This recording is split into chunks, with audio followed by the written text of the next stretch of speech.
Check out the fully Ramblematic merchandise in our Second Wind store. There's t-shirts, stickers, pins, a fully posable magnet of mead you can put on your fridge, dishwasher, or meth lab. Go to shop.secondwindgroup.com and check it out. Support independent media and leave the smoldering ruins of corporate idiocy behind with Second Wind logo products from DFTBA. Head on over to shop.secondwindgroup.com for shirts, stickers, and the satisfaction of helping sustain a worker-owned outlet. Plus, we've got cool bird merch, and everyone loves cool birds.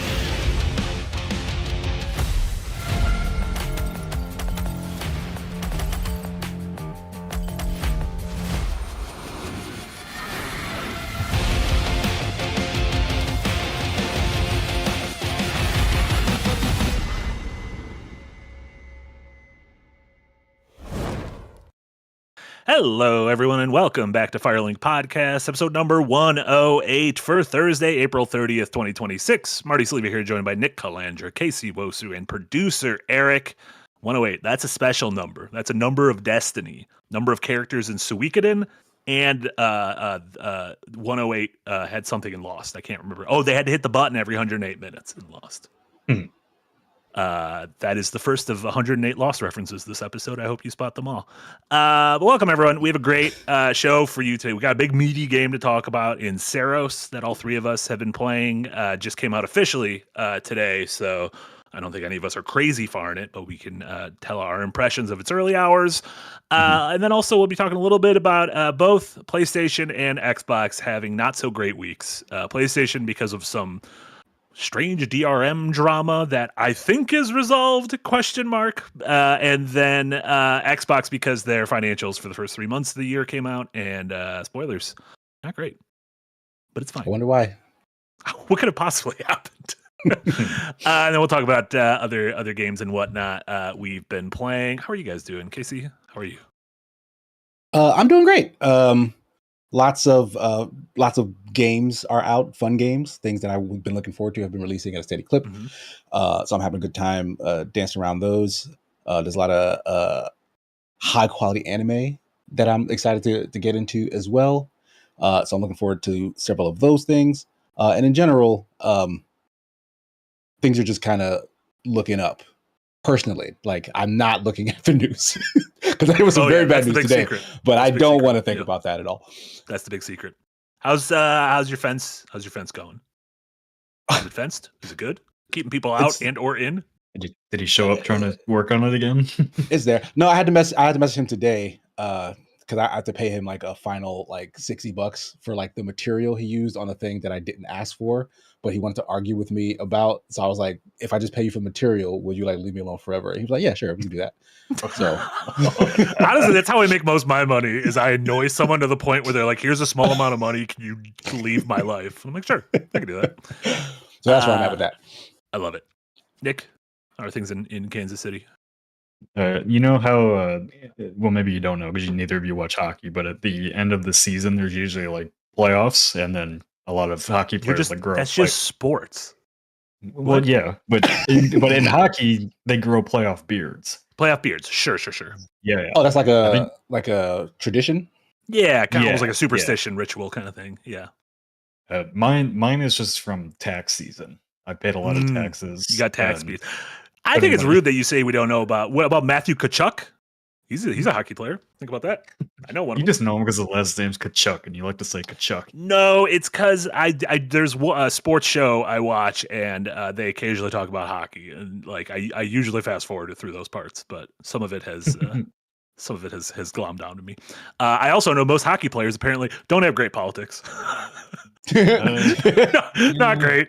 It's fine. Conservative sport league, yeah. We all have flaws. How's the NHL feel about that HBO show that was steaming up the charts? What was it? Oh Heated yeah. Rivalry? Did they ever do did they do like a tie-in with Heated Rivalry? I don't think they did a tie-in. I mean, a lot of hockey teams have like Pride Night. Oh no, I'm just saying like that introduced hockey to like a massive different audience. Like to me, that's almost the equivalent of like, you know, Travis, almost said Travis Scott. Travis Kelce started dating Taylor Swift, giant new audience looking at And then football. Swifty started looking at football. Oh, Right? I thought you Space were Jam talking- Part 2, oh. a bunch of Space I thought you were Jam gonna- fans started watching basketball. I was waiting for you to turn that on its head, and a bunch of like grown men loving Taylor Swift songs now. As they should be, voice for a generation. But watch out, Olivia Rodrigo coming for you. I'm going to be honest. What's she doing nowadays? She got a new album. You know what? Good on her. Yeah, people can keep making albums. That's the great thing about albums. You make one, you can make another one. You can't. No one's stopping you. Unless you're Lauryn Hill. Unless you're Lauryn Hill. And then there's some sort of miseducation going on. Education of mis. Why did I say miseducation? No, because that's the title. The Miseducation of Lauryn Hill. Of Lauryn Hill. Oh, I almost confused myself calling it the education of Miss Lauryn Hill. So I was right. I shouldn't say it. You put the miss in the wrong. I put the miss where it makes sense in the sentence. To be fair. Back to the topic of my beard. I'm trying to decide if I'm gonna cut it down tomorrow or let it keep going. It's the longest it's ever been right now. Let it keep Keep going. going. Ride the wave. see how Unless it far starts you can getting too get. hot. Unless it starts getting too hot. I mean, at the very least, you can like trim it a little bit, like not for Don't like even do length, that. but for like strays. Okay, no, not for strays. Commit. Going all the way to no show Commit. November. I don't Yes. all the way to November. Yeah. It's a long time away. It's a Gonna crazy look time like away. Ben Sweat. I went 7 days without mowing my lawn, and I went out earlier today. And I'm like, this is going to be a disaster. I need to mow this thing. Stat.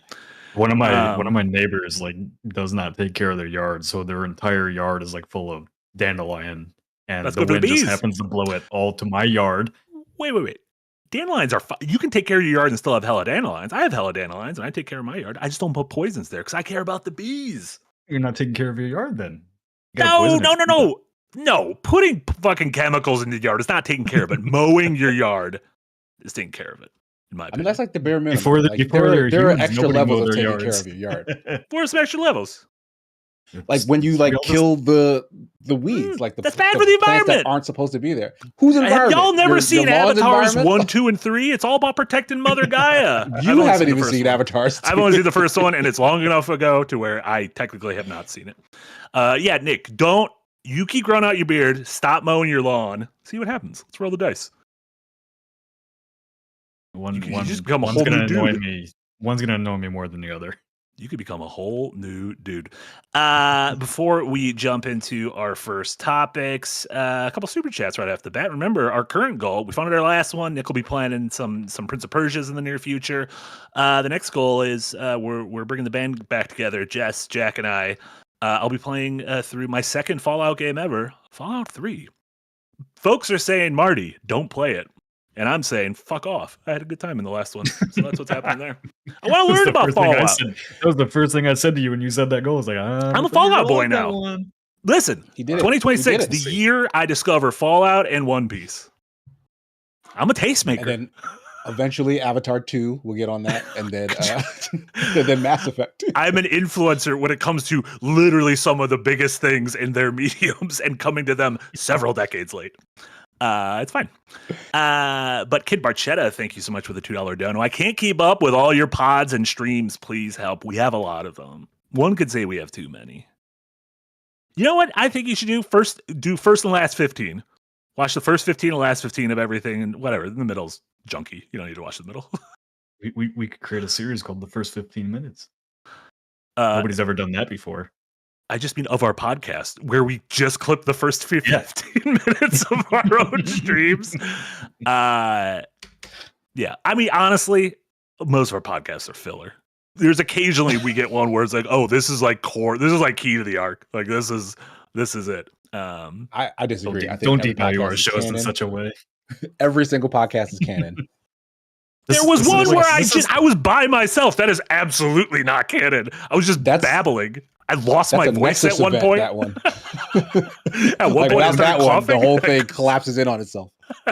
you were in Europe or I was in Europe when you did that podcast, and the first comment I read is like, "This is way better without Nick. He should just stay in Europe." The problem is, I was born in the wrong decade. I should have been like an overnight radio host, just like smoking heaters and taking calls from the audience. I was born in the wrong decade. Beast March, thank you so much. $2 dono. We have to go back. And with a number 2, that was the second lost reference of the episode. So thank you, Beast March. Yeah, we had that planned. Only 106 left. S6 is my handle. Thank you so much for $5. Regarding beards, Marty would absolutely rock a Lincoln beard. Shave the mo, grow out the sideburns, and embrace your inner overthrow the Southerners. We could try it. I could try. I'll be going as, oh yeah, I could pull off a Lincoln beard. I could pull off a Lincoln hair too. He's also pretty tall. I think he might have had wooden teeth. I think a lot of the presidents did back then. Sure. Yeah. Eric, get that fucking thing off my screen. Oh, look, you look like a little baby. It's a little baby. That's why we don't want you to shave, because that's what you look like. Listen, babies should be chubby. If I'm going to be honest, all babies, they should be a little chubby. Yeah, if you got a skinny baby, you should be worried. Yeah, you should start feeding them more. Joel, thank you so much for the $5 donor. Returnal is one of my favorites. Played it on Steam. I'm honestly considering a PS5 just for Saros. Worth it or not? We're gonna get to that shortly, Joel. Yeah, we will get. I don't think any single PlayStation game is worth the purchase of a PS5. Agreed. However, I do think it has accumulated a library of exclusives, including Saros, that I do think those games cumulatively could make it a purchase if you have the money and the time to play those. I don't know. I feel like at today's price, I wouldn't even pump the library to that degree. Like if we're talking about, like, if you've never owned a PlayStation, sure, because then you just have the entire back catalog.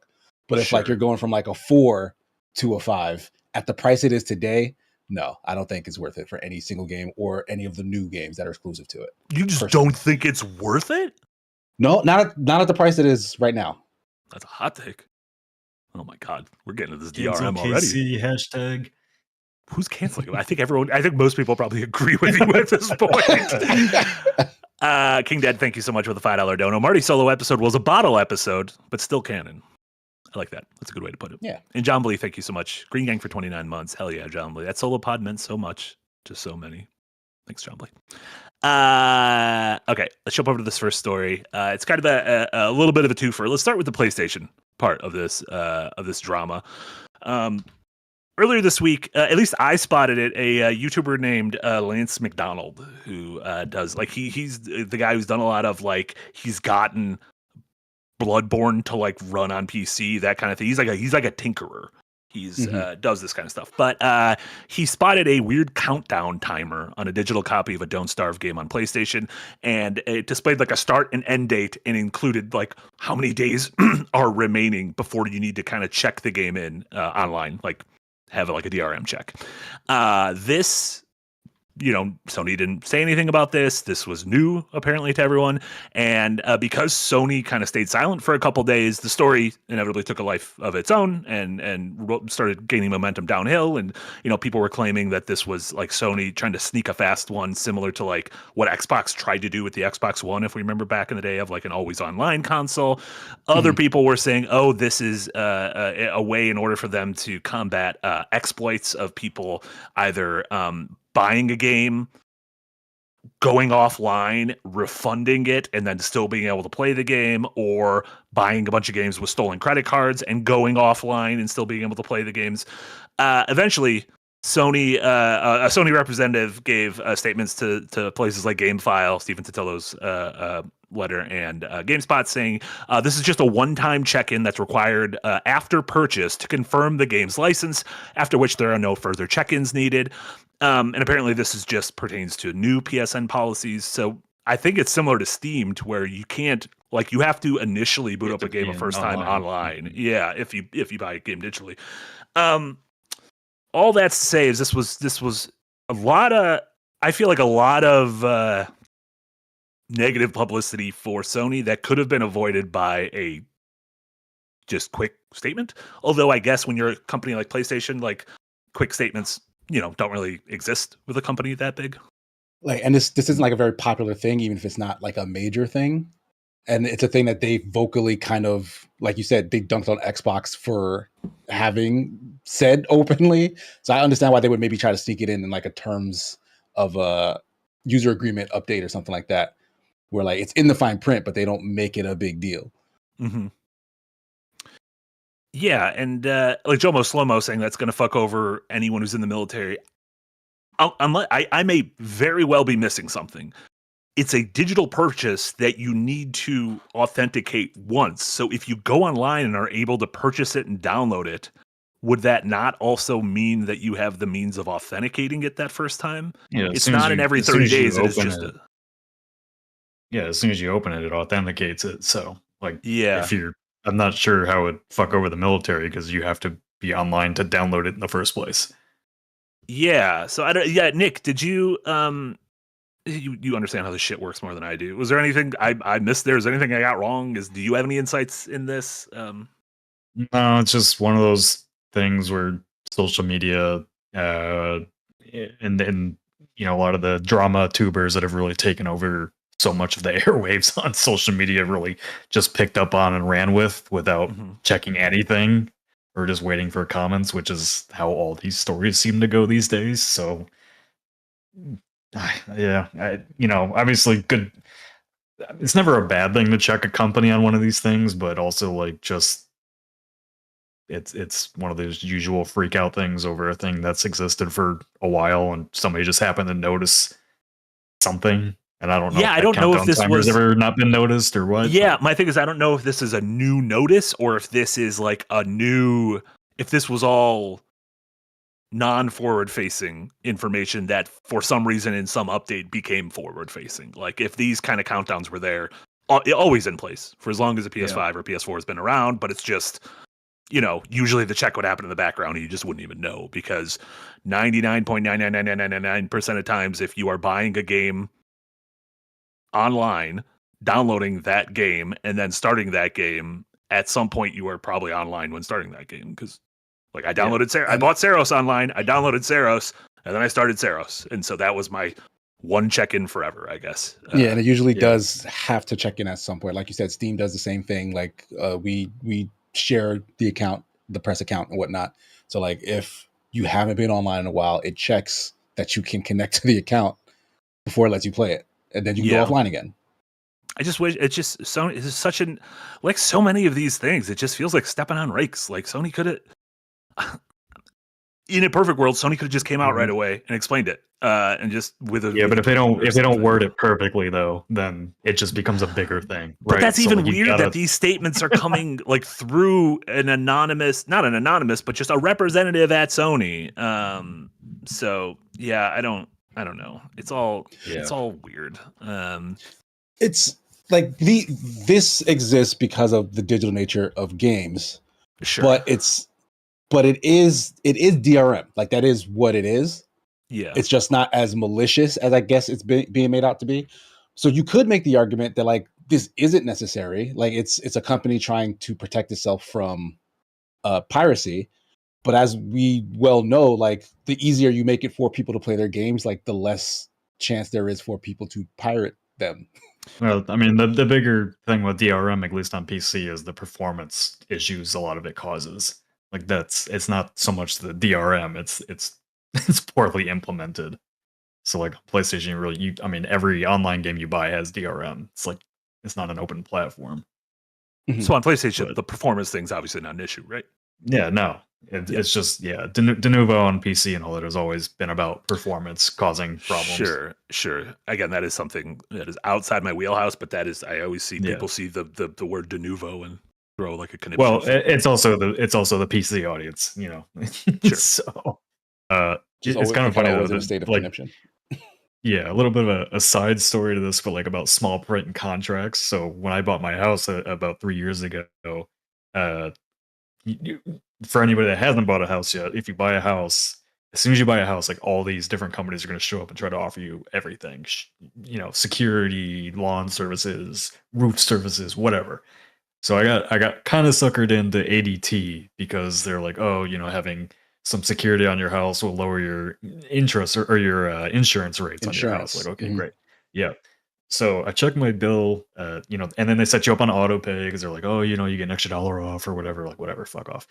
And my contract was for 36 months. So I knew my 36 months was coming up. So I go to check my contract and I go to check how much I'm paying.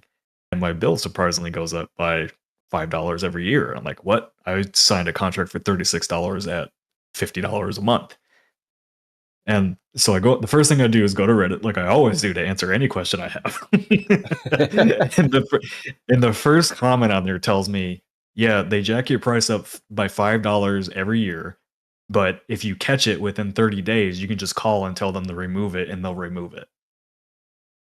The fast one clause. Oh, I tried to pull a fast one, but you got me. So we'll That's so How is shitty. how is that possibly legal? That is so the shitty. scummiest. So I called them and I was like, I'm gonna cancel and all that. I want a refund. I want a refund of that money you took from me, because like they're like, well, it's in your contract. It's like, I don't give a fuck. It's in my contract. If I could just call you.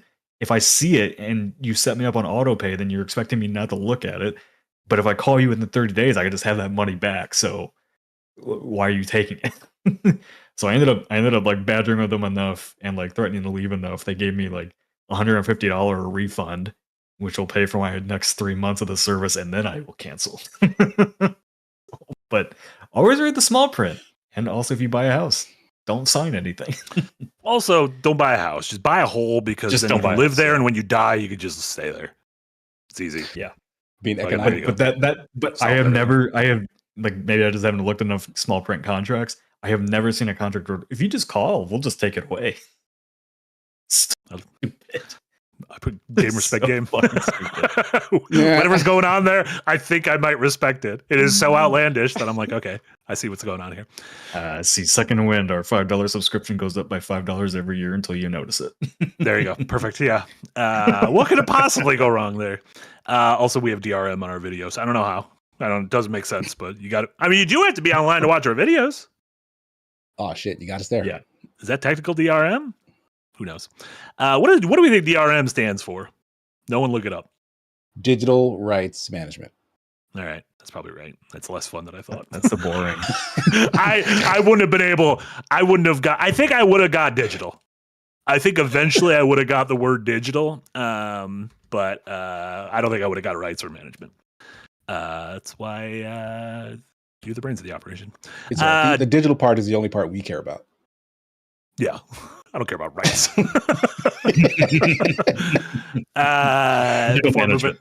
Exactly. Before moving on to the Xbox news, Jam on Toast, thank you so much for the $2 dono. I was Washington, but from it was Washington, but from non-free people. It was Washington. Free people. Oh, was Wooden Teeth Washington? Yes, that's the thing. Is non-free people slaves? I don't know where the context. Did they give him the wooden teeth?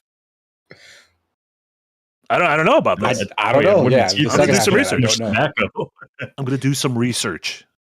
I'm gonna do half-ass internet research. I like that. That's my favorite kind of research. We do a little bit of research, but yeah. Didn't he have wooden teeth because he just smoked an insane amount of tobacco that rotted his teeth? I think he got wooden teeth because it was fucking hundreds of years ago, and everyone just had bunk-ass teeth back then, right? Yeah, like he was like they did like a lot of sailing, and then like on this high seas, like you don't have access to like toothpaste. I don't know. I have no idea. I mean, that's true enough to me. You don't have access to toothpaste on the high seas. Yeah. Yes. I thought you were gonna be like. I thought your statement was going to be he did a lot of sailing, and the salt water kept hitting his teeth, and the salt like ruined his teeth, and that's why he needed to get wooden ones. Perfect. Captain Press, thank you so much for the $10 dono. Houses should be DRM free. Always do your real estate through GOG. But does that just means you could like pick up your house and put it wherever you want? Well, yeah, your house is easily piratable. Yeah, mobile home. Yeah, yeah. Car theft, home theft. Yeah. Wonderful. Okay, and then since we talked about Sony, it's only fair that we talk about Xbox. And this one, there's not a whole lot here. It's to be expected because obviously Xbox is in a period of transformation, I guess, for lack of a better term, ever since the Phil Spencer stepping down a few months ago and Asha Sharma taking over. And obviously, it feels like almost every week we've talked about a new thing, whether it's Game Pass going down in price or a recommitment to the Xbox brand or whatever. However, that kind of stuff takes a while to really make an impact. And Microsoft had released their quarterly financials for January, February, and March, and didn't look great in the world of Xbox. For the first 3 months of the year, gaming revenue decreased 7%.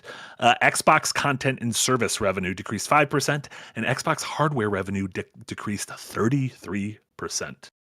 Yeah. No surprise. I mean, no surprise really on the hardware stuff. It's the end of the generation. Is it? But also the prices went up. And the prices went up. Yeah. And their big games it was already were an coming to unpopular. PlayStation.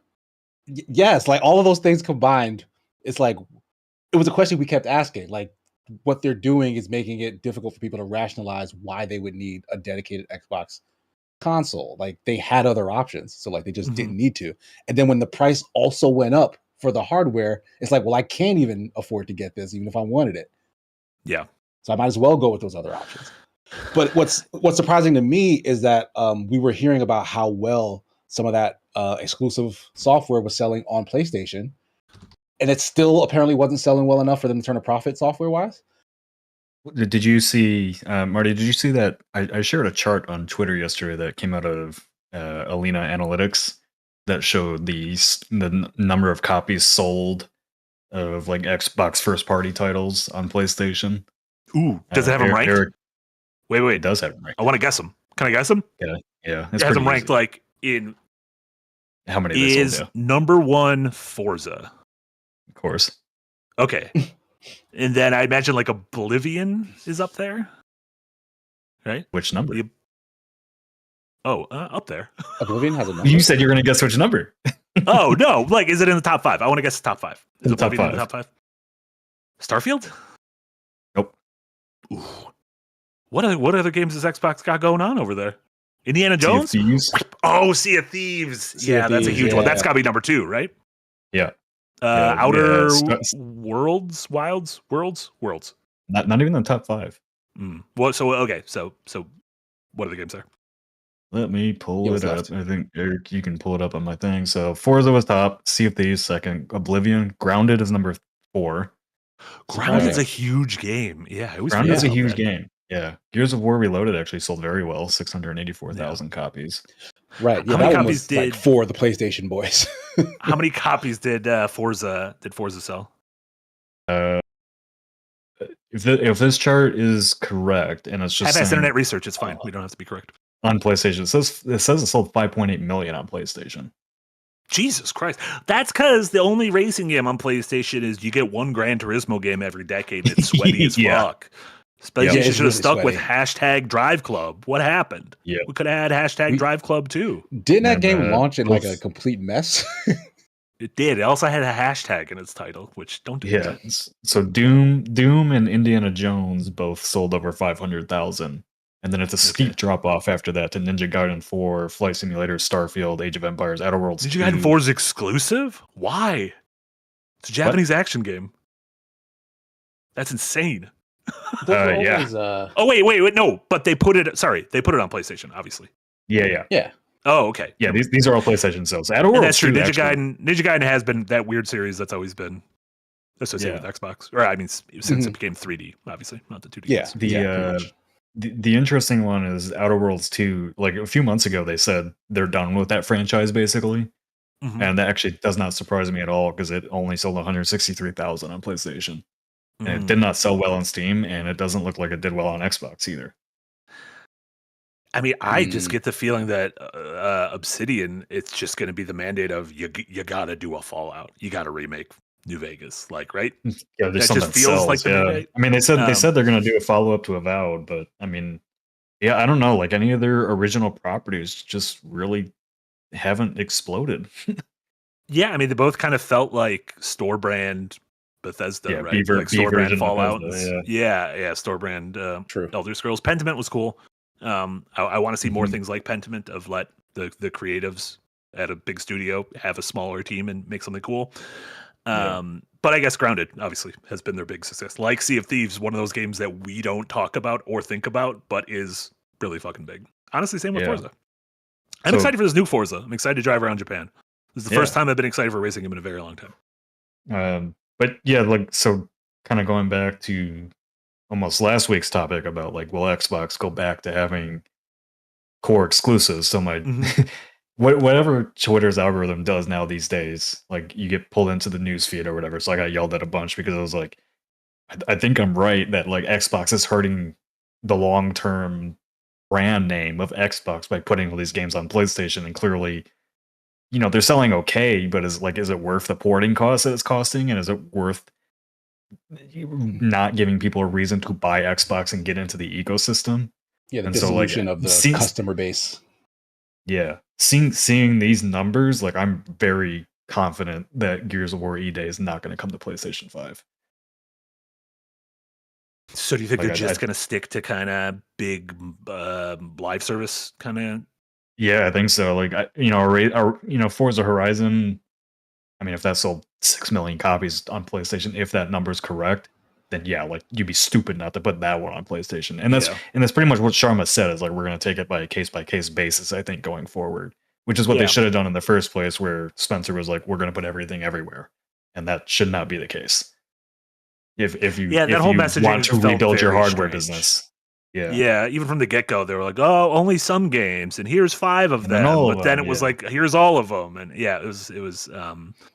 Yeah, pretty weird. that seemed like a slippery slope. Like if any of that initial 5 like did something that was impressive, then like I think the plan was to open the floodgates as if it would solve the cash flow problem, but clearly it didn't. Mhm.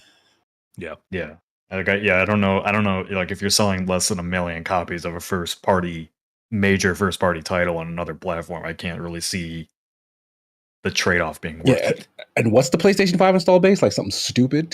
Like Of, like, there's a lot of PlayStation 5s out there. So yeah, that's Mhm. you're not making a dent. Yeah. Yeah.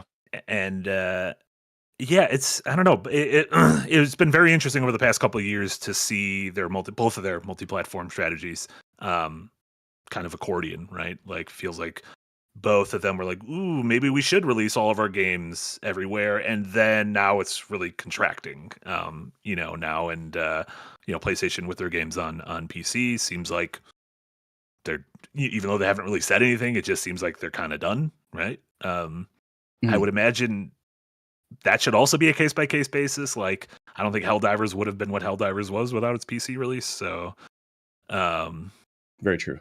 Yeah. But- I mean, I don't see any reason why like something like Marathon should only be on PlayStation. Like, you need Sure. a healthy live service base to survive. yeah, But, fair game yeah, I dollar mean- sign obviously needs to be everywhere. Yeah. But like, Is that still coming? I think there was a recent The report of reports on like them are everyone not who's good. been playtesting it is not having fun. not fun. Yeah. main complaint: the my game's not God. fun. That's not good. Oh Yeah. no. Yeah, It's gonna be an interesting case by case basis, because like, you could make the argument that Gears of War E-Day, which is going to have multiplayer, would be served better by having a larger player base on PC, PlayStation, and Xbox, but it also has the campaign, and people will buy it for the campaign only. And so, like, That's what's why- the trade-off? you know what's funny about Okay. Gears and Halo? I always think of Halo as a 50-50 franchise. In my mind, it is half multiplayer game, half single player game. Gears to me is like a 90-10. Gears to me is 90% single player or, co-op, and then 10% Really? multiplayer. Yeah, I don't know. To me, like, that's Gears is huge multiplayer when it's at its peak. Yeah, I hosted a Gears competitive multiplayer thing forever ago. Like, it was like a big getting deal. It was in a Microsoft store, so it wasn't like a big deal, Yeah. but it was a deal.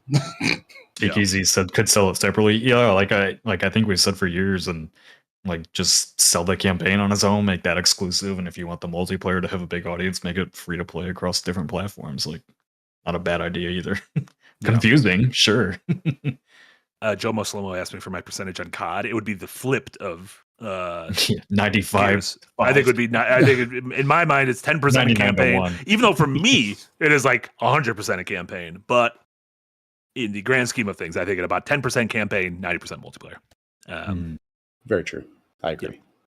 We did it. We solved both these companies' problems, and everything should be fine. And congratulations, Nintendo. Apparently, you didn't fuck up this week, or at least I didn't see anything. Though I'm sure you did fuck up, and I'm sure people in chat will tell us how Nintendo fucked up. Oh, they added an update. They updated the ending of Super Mario Galaxy 2 last night without telling anyone. What? A little update to make it. Did you see the movie? Yeah, Casey, you saw the movie. So they made it canonically their sisters. Okay. Yeah. Miyamoto, like that was the news story that hit. Was like Miyamoto was like, "Hey, I want the games to reflect that movie." I didn't know they were going to retroactively make that happen. Like, that's hilarious. We've added a new chapter to the storybook, and they are canonically sisters, and everything's fine. I bet you Miyamoto didn't even ask anyone to do that. Like they just caught wind of that interview and just out of respect, it was like, "Fuck, we gotta make it happen." He's gonna get real pissed at us if we don't put this in there. We better do this. Excellent. Before moving on to Saros, we had a Patreon comment. Remember at that $5 tier and above, we solicit your incredible feedback and questions and whatnot. Bromaz Adams. This is a quick thing I was going to save for Tuesday's Rewind, which I'm sure we'll touch on the Rewind as well. But want to toss it out here as well because it is also video game related. Bromaz Adams said, "What are your initial gut reactions to the new Resi movie teaser that dropped today and Zach Kreger's breakdown with his desire to tell a story within the Raccoon City event while not directly adapting the games and his comments about it focusing on evoking the feelings of playing the games? Do we all feel like we're in good hands?" Yeah, I don't know if you guys got a chance the way they should do these things. Yeah. Yeah. So the trailer for Zach Kreger, the director of writer and director of Barbarian and Weapons, has a new Resident Evil movie coming out in September. The first full trailer came out today. The movie takes place kind of during the Raccoon City incident of Resi 2 and 3, but is about a completely different character, kind of on their own point A to point B journey, trying to get to the heart of the city. And Zach Kreger is a massive fan of the franchise, has talked about the franchise forever, says he's already finished Requiem several times. But the whole thing about this game is like, he said he doesn't want it to be like a constant, oh, that's that thing, that's that, oh, there's Leon, there's a Licker, there's Tyrant, the kind of thing, but more of like his own horror movie that in the Resident Evil world that like evokes his feeling of like feeling powerless. So he talked about how like he wanted to make sure like this lead character starts with no weapon and then they get a pistol and then they get a shotgun and then they get like a rifle, and it's that kind of like progression you get in the game. Like there's a lot of like scrounging around for shit because he's like, one of my memories of Resident Evil is you're always scrounging either for ammo or for keys or whatnot. I think we're in good hands. Like I think so far Zach Kreger's 2 for 2 with his horror movies. I do think there will be, you know, if people want a 1-to-1 adaptation filled with a bunch of like, you know, pointing at the screen and being like, I recognize this. This is not that movie. But I do think this will be a good horror movie, and I do think this will just be the best Resident Evil movie by virtue of it having the best filmmaker making it of the series. So, yeah, I don't know. How do you guys feel about the kind of not directly adapting the game, but kind of like doing your own thing in the periphery? I was surprised by how the trailer didn't feel like Resident Evil at all. Just but then I was also way more interested in it because of that. Because I'm like, I didn't, I am so tired of the, whatchamacallit, point, hey, I see myself in that movie kind of thing. Wolf of Wall Street reference, but I'd rather we get more. Wall Street. That is a wrong film. You're thinking of Once Upon a Time in Hollywood, right? No, Leo DiCaprio pointing at the TV. That's in Wolf of Wall Street. That's in Once Upon a Time in Hollywood. I'd love to have a debate right now because I could just tell you that is his character from Once Upon a Time in Hollywood. Okay, well, I haven't seen that, so you should. It's an incredible movie. Yeah, I will. Yeah. But he's pointing because he sees himself on the TV. Because he's like, that was me back when I was in that Western. Damn, he does 2 snaps and he points at the TV. It's very good. Both movies are good. You can watch both movies. That's fine. Either way, I just want, I like what they're doing with Fallout, and it's an original take in Fallout universe. I think more games that, like you kind of said, like it'd be hard to adapt Resident Evil to a movie, I think, and make it. They've tried, and it kind of sucked. Yeah, they tried to adapt Resident Evil 2 into a movie, and it was fucking bad. I don't know. Well, it's isn't it because they adapted Resident Evil into an action movie? Like from the get-go, like I think they aimed to make it like a big action franchise. The Mila Jovovich ones, yes, but Yes. they did a few years ago release Welcome to Raccoon City. That was its own thing. It was just a Resident Evil 2 movie, like in theaters. That was one of my first. Jack and I did an episode. I think one of our first episodes of the Rewind was Jack and I talked about. Not I even have Rewind, the no Pre-Wind. memory of this. The Pre-Wind. That's because the movie's bad. I have absolutely no memory that happened. That's Yeah. crazy. Yeah. It's Well, you know what? insane. Good on Capcom for giving it another shot. Like they're like, Capcom okay, we're stays not going to winning. get this. Well done, Capcom. No, Reboot this their own seems movie like a good franchise, idea. like they rebooted their own game franchises. Yeah, and why not? Right? Like if the franchise Yeah. is working in one place, fuck it. You know, like if we didn't get it going in this iteration, give it some time, some breathing room. Because I swear to God, I have no idea that there was another non-Mila Jovovich Resident Evil movie. So Yeah. clearly they gave it enough time for everyone to forget about it. And then just do it again. Like get a better director with some pedigree who has a passion for it. This is primed to do well. People want a good Resident Evil movie. So Yeah. they'll go into it very open-minded, I think. Yeah, Um, I hope it's good. You know what would make a pretty good movie? Or do we? Wait, I don't want to say that. Do we think Pragmata would make a good movie? By the numbers. I think we need more out of Pragmata. Like it wouldn't make a bad movie, but like it wouldn't do anything new as a movie because like the game story is kind of every story about by a robot. dad-like figure. Yeah. Did you see? I laugh every time because it was the first thing I thought of. And I believe it was Khalif Adams, friend of the show, made a little goof video of when Diana, the girl in Pragmata, hacks stuff. She holds her arm out and kind of goes into like a fugue state and like mumbles binary numbers like 1 really quick. And he took that and then he just put a Busta Rhymes, like a really quick over that. I was like, that's really good. That's a really good That's goof. funny. So yeah, if Busta Rhymes voiced Diana in the movie, I think that'd be a great choice. So do that. That's But good. only those parts. Have you guys gone into the game after finishing it? Because you get a new weapon, and it's called the Jackhammer. I saw that. And it's just I saw some video of it. Holy shit, is that fun to use? You just beat the shit. It's like you know what like SWAT teams use to hit down a door, but if that was the size of like a jet engine, and if you just get up in something's face, it feels very good. And I was like, why didn't you just put this in the regular game? Why did you get this? Well, there's a whole mode afterwards of like extra challenges and stuff. Like there's a secret ending that like of course I didn't play through all that stuff to get it. Like Same. I just looked it up. It's not really. Yeah. It doesn't give you what you want. And they know what we want. Erica's a good goof. A little spoiler alert. I'm the Jackhammer. Because it's funny. The only spoiler is the image. And so if you look at that thing, you've already been spoiled, which is great. Cool. Let's talk about Saros. The latest game from Housemarque, their first game since Returnal, their first game since becoming a first-party Sony studio, very much built in the mode, in the mold of Returnal being a kind of almost an arcade shooter melded with a Sony cinematic action game.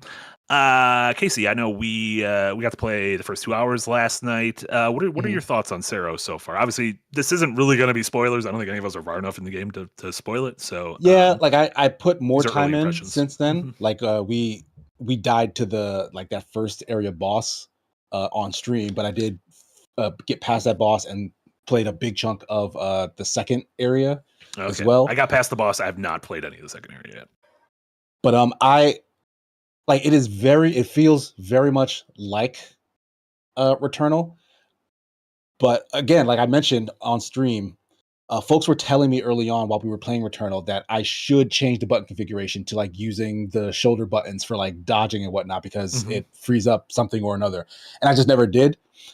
I regret that now because they clearly moved everything to those triggers because maybe they felt like that was also a better way to control the game in the style that they made.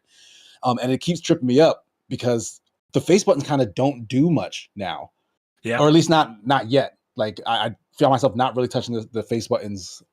They're for like non-combat stuff. It's like, hold this to open a thing, hit this to talk to a character kind of thing. Exactly. It's almost like when you're safe, you use those buttons. So it's been a bit of adjustment because I did just jump from the last one to this one, but I will say I really like the added functionality of the things, like the fact that you have a shield that can absorb projectiles, and then like that shield powers the meter that you can then use with a different power. Like I like that synergy. Like you mentioned it before as well, that this actually looked a little and felt a little more like Doom. Mhm. Um, and I agree with that, but it feels a lot more like moving from Doom Eternal to Doom the Dark Ages than it does like. But and then, I know that that game gets a bad rap, and it should because they kind of Especially on this babyfied it. channel. Yeah, like they kind of babyfied what made Doom Eternal like really really good. There's a little bit of that going on in Saros. I feel like it still has the same kinetic energy, but like the loop has definitely had its edges sanded off in a way that I'm not sure is always positive. There are good things about that loop that are less frustrating, but there are other things that feel kind of antithetical to what makes that repeated run so addicting. Well, Yeah. since I'm all the way to the third area, Oh, so nice. I can counter that a little bit. Okay. That they do give you a lot of reasons to go back and enter different areas. So I think one of Returnal's biggest flaws was so many kind of doors led to nowhere a lot, and they all kind of looked very similar and samey when you go through them. Saros has a lot more um, clear pathing of where you need to go and where you can't go and where you're going to go when you come back. So Mhm. I do appreciate that. And the level design in the second area definitely expands, and there's secrets defined that were pretty exciting. And I just entered the third area, and I can already see like how everything is looping back to itself, in a Metroidvania kind of way, where it's going to open up even more paths to go in the first area and the second area. Yeah, you can already Um, spot those things where it's like, oh, this looks like I'll be able to yeah, either double jump or raise a platform, or this looks Mhm. like a future grapple point kind of thing. Yeah. yeah, uh, yeah. I'm loving Saros. Like I love Returnal. Like it's one of my favorite games I think ever. But I definitely like the visual design of this world a lot more. I think maybe a little bit less atmosphere than Returnal. I think Returnal had like a much more kind of mysterious feel to it, where this is much more action oriented and all that, while still being weird. And the second area definitely gives you more Returnal vibes and like Geiger vibes and all that kind of stuff. Um, but yeah, like Casey said, the guns and everything like had that kinetic feeling, and on a DualSense controller, like this game's sound design is fucking incredible. Like everything has oomph to it. Like I can't get enough of it. It makes me just the sound design in general makes me want to keep going back to play this game. Like everything feels so good. Yeah, I agree. I think the game looks and sounds great. I think it feels great to play. I do agree that like despite the fact that a lot of it is cut from the same cloth as Returnal, it kind of does away with how Returnal every run it feels so fucking oppressive, and it feels like Celine, well, because Celine is alone, like, and is losing her goddamn mind, and is Yeah, yeah, like that it just atmosphere. seems like she's in a true like hell of her own making. Whereas this, it feels very much like I'm a badass soldier, which I am, trying to solve a mystery on a weird planet, which is what it is. Which again, I have not. I'm the least far of the three of us, so it's very possible things change as it goes on. But and part of that is just even like every time you start a run, you go back to your base and there's like NPCs there, so you're not alone. There's like Mhm. several. There's an NPC who is voiced by the actress who plays Celine. So like there are folks there to talk to. So it is I would say a less kind of lonely and oppressive game, even to the point of having the kind of meta progression of the bits you collect on a run, you get a little bit of a deduction when you restart a run, but you spend those on a permanent skill tree, and that has stuff as simple as your defense or your power or your ability to gather stuff going up, or it can like unlock the ability to toss try it one more time when you open a treasure chest. Like I don't like the pull of these guns. Let's do this one more time and maybe I'll get better guns, kind of thing. So I do feel like that's. I'm sorry. Go ahead. Oh no, but my last was just going to be. It feels like I know Housemarque has data of the number of people who did not finish Returnal, and some of which did not even get past the first area. So I do think I don't want to say sanded down the edges, but I think they did make it a bit more approachable, without going as far as like adding story mode or anything like that. And that's exactly what I'm feeling. Like in some instances, like I really like that they did it. Like the pathfinding, like Nick mentioned, is way better. Like I hardly ever have to like open up the map and study it to figure out where I'm trying to get to because of how they've eased that. But some of the other choices do feel like they have made it less engaging, at least for me, I guess. Like one of the things when we were doing our Returnal runs was how precious it was to find like the astronaut power up, so we would have like an extra life in a tank, and like that's just an upgrade in the skill tree now. Like it's just there every time you go out on a run. Like that completely like kills a ton of the tension that used to be on just when you would do those runs for me. I think you got to get a little bit farther in because the artifact system really develops the farther you play, and you do have to like. I think it's a little bit misleading in that first area because you can kind of there's enough there's only really enough artifacts that you're not going to have to pick and choose which artifacts you have. But when you have to start running from the first area to the second area to the third to be powerful enough to take on those bosses, you do have limited artifact spots. And I think like one of the perks I have right now is I can only remove one to replace it with another one. So you do have to pick and choose what artifacts you're picking up, and then you're going to get the corrupted ones as well that create different problems. But I'm talking about the permanent, like one of the permanent buffs on the skill tree, like where you just get a resurrection. Yeah, that was always, during our run, like that was always one of those, like finding that was like, holy shit, okay, we could breathe, it was like an event to get one, or you could, or you would see one in like the store, and then you would plan your run to get enough coins to come back and actually pick it up because it was that important. Yeah. Like that's just gone because they added it to the skill tree, which absolutely helps with progression.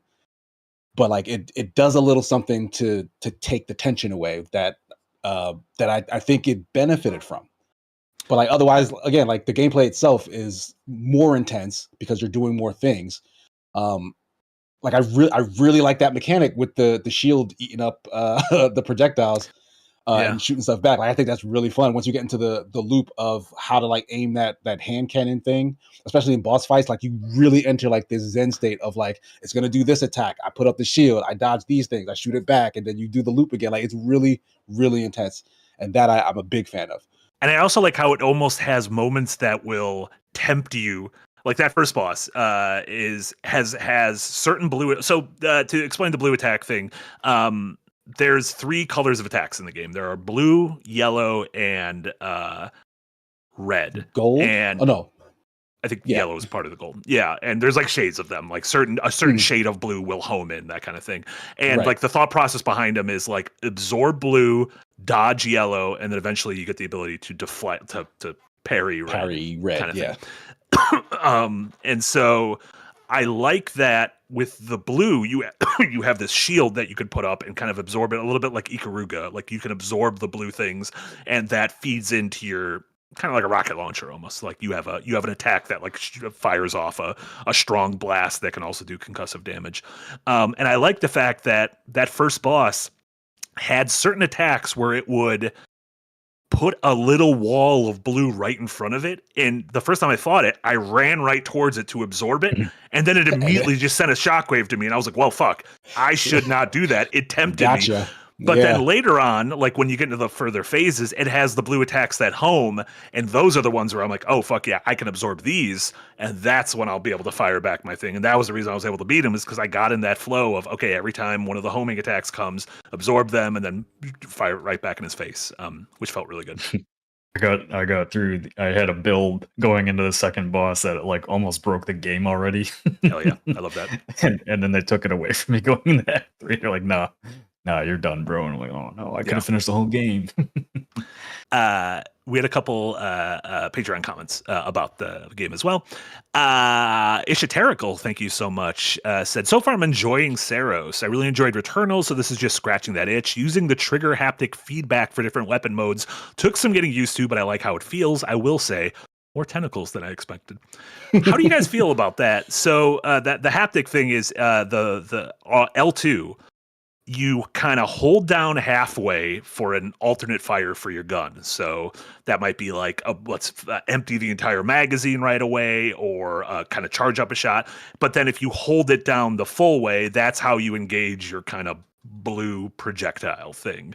It is causing me also, again, because its controls are different than Pragmata, which I just spent a lot of time playing. So like like the dash button is the one thing, except I think Pragmata's dash is R1 and L1 is the dash in this game. And so that is the thing where I'm like, I could probably change it, but I do feel like I should just adapt to what is going on on the inside. Get used to it. Yeah.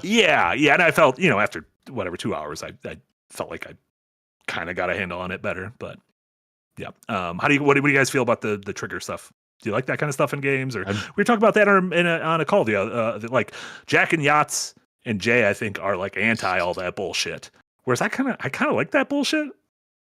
It depends on the game for me. Like if it's a game where I have to constantly hold down the trigger, I think we've talked about this before, like it ends up hurting your hand.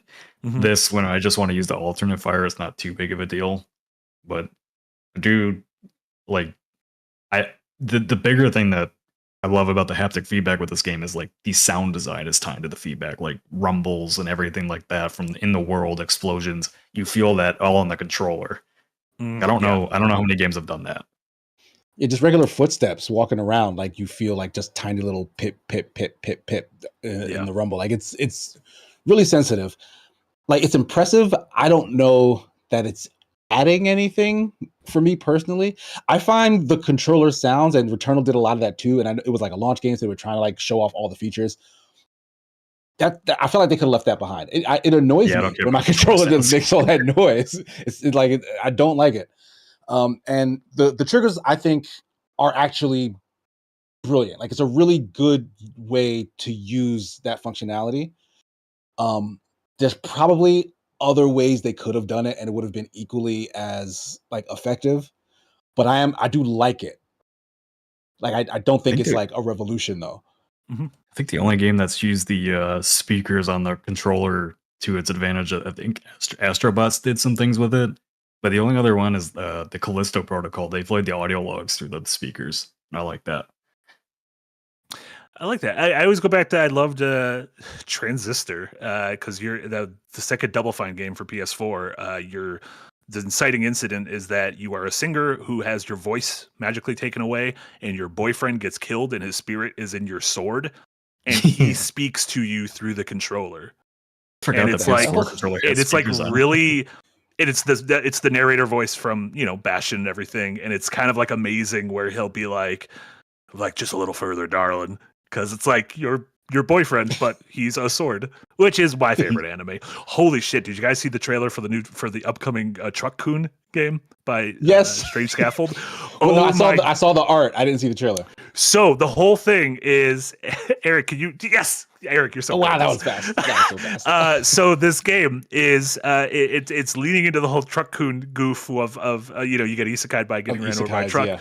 But you are the truck in what almost feels like a Crazy Taxi kind of like cell shaded, run over as many people as possible, because at the bottom of the screen is almost like a little JRPG playing out, and you need to run over people so that they get isekai'd into that world to help out your waifu in that world who's like a warrior. And I'm like, that is such a funny idea for a game. That's hilarious. Yeah, really great stuff. Funny as hell. It's gonna be made into a TV series. I would. It's gonna be It's the already, sequel to Good Life. It's already a TV series. Blue Mage over in the Patreon also asked, after playing Returnal so recently, does Casey see any immediate tweaks or additions that really change up the formula for Saros? Or is it like Slay the Spire 2 or Hades 2, kind of just more of one? Not that there's anything inherently wrong with it. Does this feel like a sequel to you, Casey, that is just almost like Silksong felt like it was more and better? Or does this feel, and because obviously this is not a sequel, but like, yeah, and I don't know. Silksong, a comparison like Silksong, I think doesn't really fit here because Silksong felt like everything was additive. Like there's some things they took away in this and replaced with things that personally I think are not as good, but then they definitely added things that are much better and cooler. So like there's some give and take. And again, I'm not super far in, so I can't tell you right now if I think overall it's like a better experience than I had with Returnal. For one, the story I'm a little more engaged in right now because like there's like logs and stuff that I'm reading and they make a lot more sense than anything that ever happened in Returnal from the beginning. Listen, I played through Returnal myself, and then we played through it on stream, and I'm still like, I think it's kind of about this, maybe. Whereas this game, I'm like, oh, okay, it's a lot more straightforward, at least. Yeah. So we'll see. We'll see how that like plays out, and if it adds to the the feeling of the atmosphere and all that stuff. Mm-hmm. We also got some super chats on the topic as well. Tamer Oz, thank you so much with $10 Australian. Kind of went over this a little bit earlier, but since Casey mentioned it with Returnal, how do you feel about button mapping? Feels like it can change the intended experience and make online guides harder to follow. Had that experience with League of Legends. What do you guys when you boot up a game? Do you go into the control menu or you just start playing and be like, well, we'll see if this works? Do you change things in the game, or do you just adapt to it? I think the only games I've ever changed controls for are like FPS games to make sure their sensitivity. Squares reload. Yeah. Oh, well, no, that counts. Squares reload. Your button map. Yeah, that counts. Yeah. Okay, fair enough. Squares reload and R2 is throw grenade, and if it's anything different, I don't know what it is now. L1, R1, R1. R2 is the trigger now. It used to be you shoot with the front triggers, R1 and L1. And then they changed R1 and L1, have you? No, it's R1, like the bumper? Like Halo? No, Halo was the trigger. Was it? On Xbox it was. On PlayStation 3 and 4, R1 and L1 were... What you playing Halo on PlayStation 3 and 4 for? You little liar. Wait, what's going on? I'm so confused right now. When you say R1, which trigger are you referring to? Because R1 is a bumper. That's RB on Xbox. R1 and RB. On Xbox, it was it was LT and RT that were the triggers, but on PS3, I remember a lot of shooters used R1 and the L1. You're right. Yes, PlayStation shooters did use the bumper, and that's stupid. Yeah, that's because those perverts were playing Resistance and Killzone over there. Killzone.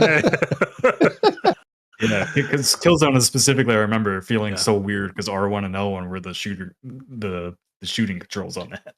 Yeah, I'm not sure what they were going for with that. John Arbuckle in the chat said, "I always change the attack button to R1 if it's not that. I guess that's like the Soulsy made that. Souls. Yeah, you're right. I do remap Souls controls too. Yeah. If any game that's not a From Software game, I will remap the controls to be From Software controls. Maybe I should. There's definitely like an archetype. My controllers more. Because I definitely do that, but sometimes I don't, and I think it depends on how the game I'm playing feels. Like if it's close enough to like maybe an archetype I have in my head, like you're saying, like if it's like slow and methodical, third person's like weapons combat, maybe I will put it on the bumpers and triggers, like a Sekiro or a Dark Souls. But if it's like a Devil May Cry type of thing, that has to go on the face because I'm jamming it a lot more, right? Yeah. When I played Overwatch, I had different configurations for different characters. Oh, that's interesting. Oh, because they played one, they let you do that, which was dope. But some characters are so different. Like Lucio, for example, like he skates around and he wall rides, and so jump for him couldn't be the face button because then you couldn't hold that and shoot at the same time comfortably. So like jump for him was on a trigger, so I could hold the trigger, and then like I'd be able to stay stuck to walls while like aiming and shooting with my thumb and finger on the other hand. Can you change the controls per individual character? Do you have to change it every time you switch characters? No, in Overwatch you could do it per character. Oh, that's Okay. pretty neat. I did not know that. Yeah. I was gonna say you're a madman. No, that would be a lot. Yeah. And then Nick Knoll with a $10 dono. Thank you so much, Nick Knoll. Joining late. The main character is named for one of the Pandavas, and the cover art is evoking Shiva the Destroyer. Are there any other references to Hindu symbolism, or is that just with extra flavor? I think very much in the way that a lot of Returnal is based on Greek mythology, right? Like the words and the concepts and everything. I think this is kind of similar to that. So I wouldn't expect like a super deep dive into Hindu mythology, but yes, I think this is to just do the kind of AB. It is Returnal is to Greek mythology as this is to Hindu, which is cool. That's not something that's explored super often. Is Saros a reference to anything? It's a great question. I actually don't know. Yeah, because we all know the Greek god Returnal in our myth. Returnus. Yeah, but I do think that is Saros.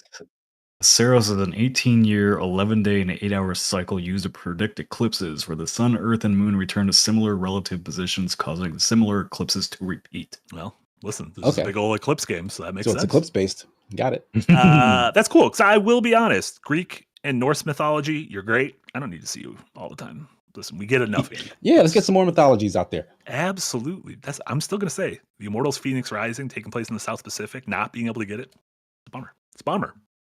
Randolph Gandalf, thank you so much. 50 Australian dollars. Nothing to do with today's topic. Sorry, lads. I recently got back into my childhood RTS Age of Empires 2. Crazy active scene right now. Do you guys have any interest in checking out the RTS scene? I played Age of Mythology when I was young.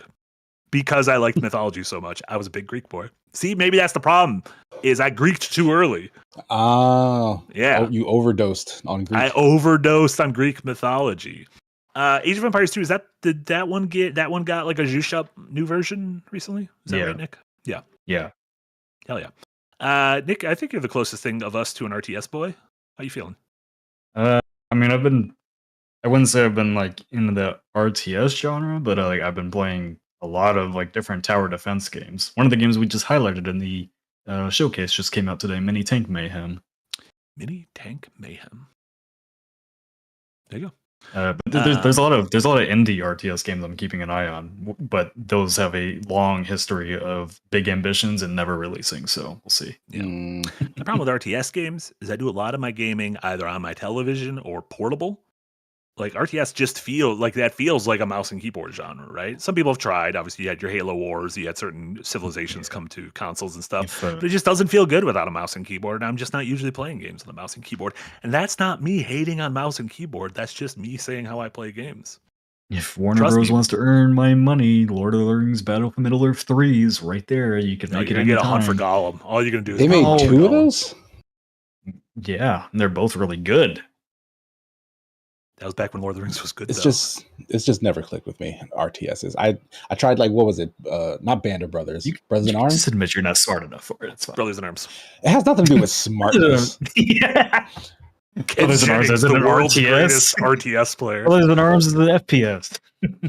Brothers in Arms is not there an was FPS. The squad Brothers in Arms was one of absolutely. Commando. It was a tactical game. It was a third person. Yeah, isometric tactical game. That's one. Yeah, I tried that. That's not an RTS. What is that? No, RTS is like Empire Earth and StarCraft. It was just a third-person tactical shooter, like XCOM the Barrow. I think tactics games and strategy games occupy a similar neighborhood in a city. Gaming. I think they're all roast you on a spike. I think they're opposite sides of the same coin. I agree, but I do think they're very different.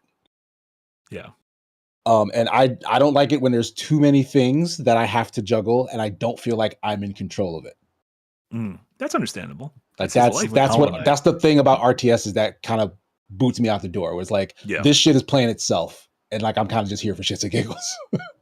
Yeah. Tamer says Empire Earth was better than Age of Empires. Fight me. No, you are correct. That is the correct opinion to have.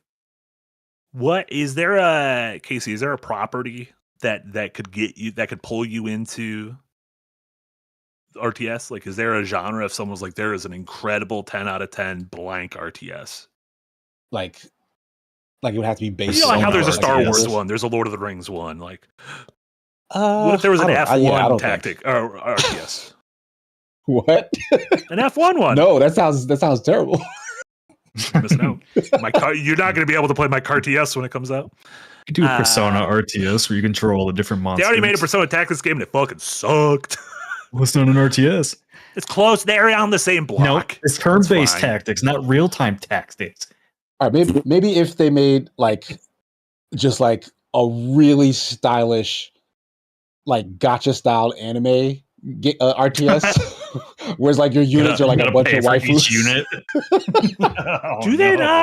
Do they not have like anime RTSs? I have no idea. I don't check. I'm for sure RTS one genre. exists. I'm pretty sure they're not safe for work. It doesn't have to be gotcha. I mean gotcha-esque in that they over-design the characters and such. You just love being gotted. You love being gotched. I kind of do. Economy. You love. I don't pay any money. Yes. That's the great part about Yes, these new like gotchas. I don't spend any the money. greatest RTS game ever is Pikmin 1 through 4. Nick Knoll with a $5 dono. Thank you so much. For Nick, you shoot with your mind. Those that shoot with your hands have forgotten the face of your father. Nick Knoll. I did not expect that to be a Dark Tower reference. Tower reference. I'd play a Dark Tower RT. No, I wouldn't. I'd play a Dark Tower Yeah, game. why? Why would you?